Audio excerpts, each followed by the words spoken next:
Teman-teman, hari ini kami memberimu satu kisah-kisah kebenaran dan mengharukan akan diceritakan. Itu gadis berbudi luhur yang hafal Al-Quran. Dia hidup dengan menjahit pakaian orang. Mengapa dia menderita setelah kematian? Semua orang tercengang mengetahui keadaan kuburnya. Karena dia sangat baik. Ketika orang bersikeras, ibu mengatakan yang sebenarnya tentang gadis ini. Jadi, mengetahui hal ini, semua orang terkejut. Jadi ini permintaannya. Pastikan untuk menonton video ini sampai akhir. Karena banyak wanita yang menjahit pakaian. Waktu membuat kesalahan seperti itu. Kisah hari ini sangat instruktif dan khususnya bagi para wanita dan pria ini. Jahitan yang berfungsi seperti sulaman. Karena tanpa sadar mereka melakukan dosa seperti itu. Karena itu mereka mungkin menghadapi hukuman berat. Seorang gadis bernama Fatima di daerah terpencil di kota yang sama. Dia tinggal bersama ibunya. Ayahnya telah meninggal. Ibu Fatima membuat Fatima menghafal Al-Quran. Dan memberikan pendidikan sekolah. Dan menjahit juga diajarkan. Sehingga dengan menjahit baju orang, DLL, jika tidak ada yang lain, Anda bisa makan dan minum di rumah. Artinya ibu dan putrinya boleh makan 2 kali sehari. Fatima adalah gadis pekerja keras. Dia punya beberapa prinsip. Dari mana dia tidak pernah mundur. Sudah berapa lama 2 wanita duduk di sebelahnya? Berulang kali, misteri itu dilakukan untuk menjahit pakaian. Tapi Fatima menjawabnya dengan blak-blakan. Bahwa dia tidak bisa menjahit pakaian mereka. Para wanita itu kembali berdoa untuk Fatima. Lihat Fatima, jangan menyangkal. Kamu menjahit pakaian semua orang. Dan Anda melakukannya dengan sangat baik. Pakaian kami juga menjual 2 pakaian yang sangat mahal. Kami tidak ingin merusak pakaian kami dengan memberikan selusin. Anda tahu bahwa wanita di jalanan membeli pakaian dari Anda. Anda menjahit dengan sangat baik dengan harga murah. Dan pakaiannya juga tampak bagus untuk dikenakan. Kata Fatima. Tapi desain yang kamu bicarakan. Jangan menjahit pakaian seperti itu. Lengan penuh akan terlihat dalam pakaian ini. Desain salwarnya akan sama. Itu akan menunjukkan kaki di atas tulang kering. Toba-toba bagaimana saya bisa menjual pakaian seperti itu? Fatima dengan tegas menolak mengatakan ini. Kata wanita itu, bukannya memberimu 600 jahitan. Akan menjahit 1000 pasang. Kami menyukai jahitan tangan Anda. Anda bekerja dengan sangat cerdas. Fatima berdiri dan berkata tidak. Baji aku tidak akan menjahit. Dan kemudian dia pergi ke dapurnya. Ibu Fatima meminta maaf kepada kedua wanita ini karena malu. Dan mulai berkata, putriku punya sedikit penglihatan. Karena itu dia tidak memakai pakaian seperti itu. Setelah kedua wanita itu pergi, Ibu Fatima berkata kepada Fatima, putriku, mengapa kamu memaksakan penghidupan? Lagi pula, kenapa kamu tidak mau menjahit pakaian? Tidak ada 4 uang yang akan datang, kata Fatima. Ama tidak bisa menjual pakaian tidak senonoh itu kepada siapapun. Mengatakan ini, Fatima sambil mengatur dupatanya. Pergi berwudhu, dan ibunya juga terdiam. Kapanpun dia berbicara dengan Fatima. Jadi dia biasa memberikan jawaban serupa. Dia sangat mencintai putrinya. Ibunya dulu bekerja di rumah orang. Dan putrinya bekerja keras di rumah sambil melakukannya. Fatima membuat seluruh mas kawinnya. Kemudian ibu Fatima melihat seorang anak laki-laki yang baik. Menikah dengan Fatima. Anak laki-laki itu pasti miskin. Tapi dia dulu sangat menghormati Fatima. Ibu Fatima mengatakan ini sambil memperbaiki pernikahannya. Bahwa saya tidak mendapat dukungan. Oleh karena itu, selain putriku, aku akan menjaga putri dan menantuku di rumahku. Mereka juga setuju. Dengan cara ini, Fatima mulai tinggal di rumah ibunya lagi setelah menikah. Suaminya mendapat uang sebanyak itu. Tapi tinggal di rumah masih sulit. Fatima harus menjahit pakaian. Waktu berlalu seperti ini. Fatima hamil. Mereka kesulitan menjahit pakaian dari Fatima. Sementara itu, Fatima mendapat kabar baik ini. Dan sang suami pulang dari sini dan memberitahuku. Dia telah dipecat. Fatima mulai menangis setelah mendengar ini. Apa yang akan terjadi padaku sekarang? Aku akan menjahit pakaian bahkan dalam situasi seperti ini. Tidak bisakah aku bersantai? Meskipun suami Fatima sangat menyayangi Fatima, saat dia duduk untuk menjahit pakaian, jadi dia akan membuatkan teh untuk Fatima. Terkadang dia biasa memasak dan bekerja di luar.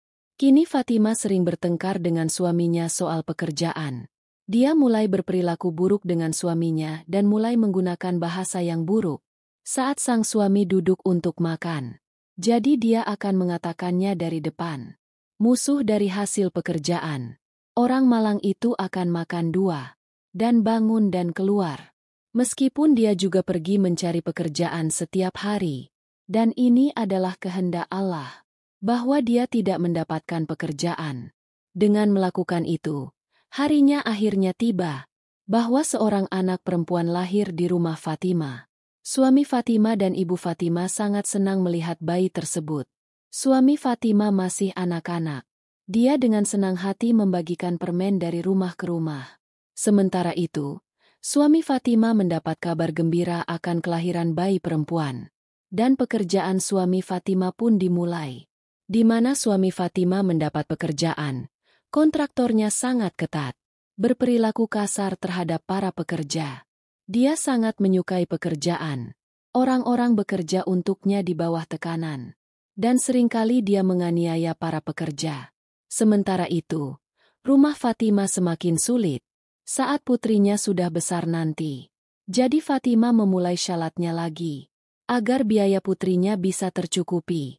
Wanita manapun yang menjahit pakaian, kain yang tersisa dari pakaian mereka, wanita-wanita itu akan memberikannya padanya. Dengan kain yang sama, dia akan menjahit rok kecil putrinya. Dan dia akan memakainya dengan cara yang sama. Karena penghasilan suami Fatima tidak sebanyak itu. Itu yang bisa dia belanjakan lebih banyak. Suami Salafi bisa membayar tagihan listrik dan mengurus rumah. Lalu suatu hari pekerjaan Tuhan terjadi seperti ini. Bahwa ada gempa bumi di rumah orang-orang ini. Entah kenapa kaki Fatima tiba-tiba tergelincir dari tangga. Dan jatuh dari tangga pertama sampai ke tangga terakhir. Begitu banyak darah mengalir dari kepalanya. Ibu Fatima mulai menangis. Seluruh lingkungan berkumpul di rumah mereka. Suami Fatima diberitahu dengan cepat. Saat itu hari Jumat. Dan suami Fatima sedang bekerja hari ini. Uang ekstra itu akan didapat. Saya akan membeli mainan untuk putri saya. Tidak ada pekerja lain yang bekerja di sana hari itu. Ketika suami Fatima menerima kabar seperti itu tentang istrinya. Begitu cepat, secara membabi buta, dia mengunci kuncinya. Dan berlari kembali ke rumah. Dia memasukkan kunci ke dalam sakunya. Dan segera pulang ke dokter. Fatima meninggal dalam perjalanan. Suami Fatima kehilangan banyak hal dari Fatima. Dia menangis sangat keras. Dan ibu Fatimah juga menangis sejadi-jadinya. Suami Fatima semakin menangis. Apa yang akan terjadi pada gadis kecilnya yang lugu? Bagaimana ibu akan bermain? Dia masih sangat muda sekarang. Itu dulunya minum ASI. Memikirkan semua ini, dia mulai menangis lebih keras.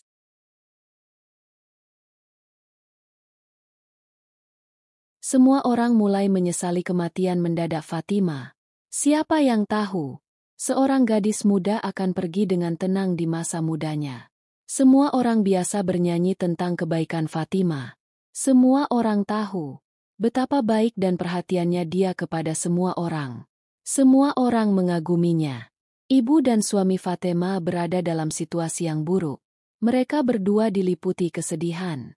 Maka waktu penguburan sudah dekat. Dan pemakaman Fatima pun dimulai. Fatima dibawa ke pemakaman terdekat dan dikuburkan. Saat menguburkannya, suaminya mendarat di dalam kubur. Dan pada saat yang sama, kunci-kunci itu keluar dari sakunya dan jatuh ke dalam kubur. Tempat dia pulang kerja terkunci. Suaminya tidak tahu bahwa dia kembali ke rumah. Di malam hari, semua orang pulang ke rumah masing-masing. Setelah semua orang pergi, rumah itu benar-benar kosong. Mesin jahit Fatima diletakkan di depan. Melihat ibunya menangis lagi dan lagi, karena dia sedih menjadi janda dulu, dan sekarang putrinya sudah tiada dan masih kecil. Kesedihan cucu karena ditinggal sendirian menyiksanya lagi dan lagi. Suami Fatima merawat ibu dan pangkuan Fatima. Putrinya juga sedang duduk. Tapi seorang ibu harus diumumkan. Putri yang muncul sebagai lengan ibunya. Dia pergi begitu tiba-tiba. Ibu Fatima tidak dapat mempercayainya. Inilah yang dikatakan Ibu Fatima. Putriku baru saja menjahit pakaian. Apa yang terjadi dengan semua ini? Ibunya tidak percaya sama sekali bahwa putrinya kini telah meninggalkan dunia ini. Putri kecil Fatima juga menangis. Dan suami Fatima tidak mau bahwa dia harus mendengarkannya dalam 2 atau 3 hari ke depan. Dia ingin merawat putrinya dengan baik. Dan kesedihan istrinya sangat menyedihkan. Jadi dia ingin memberitahu pemiliknya bahwa saya tidak akan masuk kerja selama 3 hari ke depan. Begitu suami Fatima menyentuh sakunya. Jadi tidak ada kunci di sakunya. Dia bertanya-tanya kemana kuncinya pergi. Bahkan setelah banyak pemikiran muncul di benaknya, dia menyimpan kunci di sakunya. Ibu Fatima pun melihat wajah khawatir menantunya. Kata Furkan, "Ada apa nak?" Lalu Furkan memberitahu ibu mertuanya. "Bu, ada kunci di sakuku. Aku tidak tahu di mana jatuhnya. Saya tidak tahu apakah jatuh di masjid atau di kuburan." Pada saat yang sama, hal ini muncul di benak Furkan. Saat itulah dia mendarat di dalam kubur. Saat itu, kuncinya tidak jatuh ke dalam kubur. Begitu pemikiran ini muncul, dia sangat khawatir. Karena kontraktor itu adalah orang yang sangat beracun. Dia tidak ingin meninggalkan Furkan. Kehilangan sedikit kunci. Dia harus mengambil nyawanya. Karena dia lebih mementingkan pekerjaannya daripada manusia. Furkan sedang memikirkan hal ini ketika kontraktor menelepon. Dan dia berkata di pagi hari untuk menyuruh para pelayan bekerja. "Jadi berikan aku kuncinya sesekali dalam semalam. Sehingga saya memulai bekerja di pagi hari pada sisa pekerjaan." Setelah mendengar begitu banyak kata, tenggorokan Furkan menjadi kering. Dia bahkan tidak bisa mengatakan bahwa kuncinya hilang di suatu tempat. Dia baru saja mengatakan bahwa saya akan segera memberikan kuncinya kepada Anda. Dia harus menemukan kuncinya dalam semalam. Setelah banyak pertimbangan, dia beralih ke kuburan. Saat itu jam 12 malam. Dan putri Fatima masih tidur dengan neneknya. Suami Fatima mulai berjalan menuju kuburan pada jam 12 malam.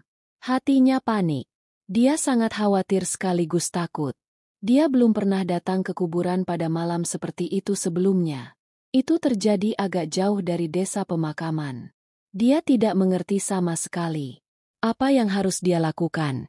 Tapi itu juga terpaksa. Itu adalah kunci yang berharga. Dia telah kehilangan kecerobohannya. Dan temukan kunci itu. Dia sampai di kuburan pada jam 12 malam. 401 adalah kengerian kematian yang aneh. Hati suami Fatima, Furkan, mulai berdebar kencang. Di malam hari, dia menguburkan istrinya di kuburan. Ketakutan suami Fatima untuk bertemu Gorgon telah berakhir. Dan harapan untuk mendapatkan kuncinya pun terbangun. Setelah beberapa saat, kuburan itu hancur total. Ketika suami Fatima melihat pemandangan di dalam kubur, jadi suami Fatima pingsan. Dan Gurkin segera mulai memasukkan tanah ke dalam kuburannya lagi. Dia berkeringat. Dia mengatakan, "Wanita seperti apa istrimu? Siapa yang menderita hukuman seperti itu di kuburnya?" Suami Fatima sendiri tidak dapat mempercayainya. Apa yang dia lihat, dia lakukan dengan sebenarnya. Itu terjadi pada istrinya. Fatima sangat baik dan berbudi luhur. Semua orang mengakui kebaikannya. Dia belum pernah melakukan dosa seperti itu. Karena itulah hal ini terjadi. Dia mulai menderita kecemasan. Dosa macam apa yang dilakukan istriku? Mendapat hukuman yang begitu besar. Gorgon berkata, "Kamu mengatur kuncinya dengan cara lain. Sangat sulit menemukan kunci di dalam kubur. Dan Anda sendiri melihat bahwa hukuman ini tidak berakhir. Dan carilah taubat atas nama dia dalam kondisi apa dia. Dan jika ada dosa seperti itu, Dia telah melakukannya dalam hidupnya. Maka cari tahulah agar bisa dimaafkan. Furkan pulang ke rumah sambil menangis. Ibu Fatima melihatnya dan berkata, "Kemana saja kamu selama ini? Sejak kapan aku mengkhawatirkanmu?" Furkan duduk di kaki Ibu Fatima dan berkata, "Bu, kedamaian Tiongkokku tergantung." Dan dia masih gemetar hebat. Ibu Fatima mulai bertanya, "Nak, beritahu aku apa yang terjadi. Di mana kamu sampai malam?" Furkan mengatakan bahwa dia pergi ke kuburan untuk mencari kunci. Tapi pemandangan yang saya lihat ketika saya pergi ke sana. Setelah itu saya mungkin tidak bisa bernapas lega seumur hidup. Ibu Fatima juga ketakutan. Dan mereka berkata, "Jangan pecahkan teka-teki. Furkan ceritakan padaku apa yang terjadi." Lalu Furkan menyuruh sambil menangis. Saat itulah kuburan Fatima digali. Karena kuncinya harus ditemukan. Jadi, melihat pemandangan kuburan itu, saya terpesona. Wanita baik seperti Ama Fatima dihukum berat. Aku tidak bisa memberitahumu. Bibir Fatima terbakar. Dan dia berteriak sangat keras. Saya mencoba memadamkan api dan saya melihat bibir hitamnya. Siapa yang telah tumbuh begitu besar hingga bisa digantung? Sedangkan bagian tubuh lainnya aman. Apinya padam beberapa saat lalu berkobar lagi. Awalnya saya tidak mengerti. Ini adalah hukuman dari Tuhan, tapi Gorkin memberitahuku bahwa hukuman ini bersifat ilahi. Furkan mulai menangis dan berkata hanya bibirnya saja yang dijilat. Ama tidak mengerti kenapa bibirnya terbakar. Dia selalu menyebut Allah dengan bibir itu. Dia tidak pernah menyakiti siapapun dengan bibir itu. Dia wanita yang baik. Ibu Fatima dan suaminya terus menangis seperti ini sepanjang malam. Dan teruslah berdoa kepada Allah Subhanahu wa Ta'ala memohon ampunan Fatimah. Adzan subuh. Ibu Fatimah mulai berkumandang. Ceritakan semuanya kepada imam masjid dengan tenang. Dan cari tahu ada apa. Mengapa ini terjadi pada putriku? Apakah dia melakukan kesalahan? Imam Sahib adalah orang yang sangat baik dan dewasa. Pasti mereka akan membantu kita. Furkan juga menganggap ini pantas. Jika ada yang bisa memberitahu saya solusi untuk masalah ini, jadi dialah imamnya. Ketika Furkan pergi sholat, dia menghentikan imam masjid setelah sholat, dan menangisi mereka dalam kesendirian. Setelah mendengar semuanya, mereka mulai berkata, "Saya ingin bertemu Ibu Fatima." Furkan membawa Imam Sahib ke rumahnya, dan mempertemukannya dengan Ibu Fatimah. Imam Sahib mulai bertanya, "Amma, beritahu aku, Fatimah tidak menggoda siapapun, atau dosa apapun yang dilakukan melalui mulutnya?" Ibu Fatimah berkata tidak. "Putriku hanya biasa menjahit. Katanya dia punya cukup waktu untuk pergi ke lingkungan ini, atau hubungi teman Anda." Setelah mendengar hal ini, Imam Sahib menanyakan pertanyaan seperti itu, yang mengejutkan Ibu Fatimah. Imam Sahib berkata bahwa Fatimah dulunya menjaga amanah seseorang.